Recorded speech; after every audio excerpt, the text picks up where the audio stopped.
अस्सलाम वालेकुम वरहमतुल्लाहि वबरकातुहू। अभी शोएब भाई से हमने बातचीत करने के बाद मुझे खुद ज़रूरत महसूस हुई कि मैं आपसे एक बात करूँ। देखिए, हम ट्रिप तो बना लेते हैं, हम शहर से बाहर जाने के लिए जब हम टूर बनाते हैं ना, तो मेरे हिसाब से मुख्तसर अगर मैं कहना चाहूँ ना, तो मेरे हिसाब से ना आपको एक ट्रैवल एजेंट को चूज़ करना चाहिए, क्योंकि वो वहाँ के हालात, वहाँ के होटल, वहाँ के ट्रांसपोर्ट, वहाँ की ज़रूरियात ज़िंदगी, नॉर्मल ज़िंदगी वो जानता है कि वो आपके लिए क्या बेहतर होना चाहिए। तो एक अच्छे ट्रैवल एजेंट को चूज़ कीजिए आप, ताकि आप अपने पैसे का सही नेमुल बदल ले सकें, आप फैमिली भी कंफर्टेबल रहे।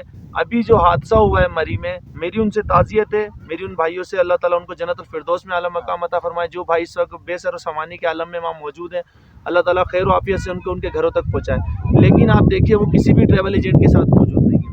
आप इस बात पे लाजमी गौर कीजिएगा कि उनके साथ कोई भी ट्रैवल एजेंट मौजूद नहीं है, कोई यानी कि ट्रैवल गाइडर मौजूद नहीं। अगर ट्रैवल गाइडर मौजूद होता, जो भी बड़ी तादाद में फैमिलियाँ गई हुई होती है ट्रैवल एजेंट, कोई भी फैमिली ऐसी नहीं है जो ट्रैवल एजेंट वाली फैमिली आगे फंसी हुई हो। क्यों?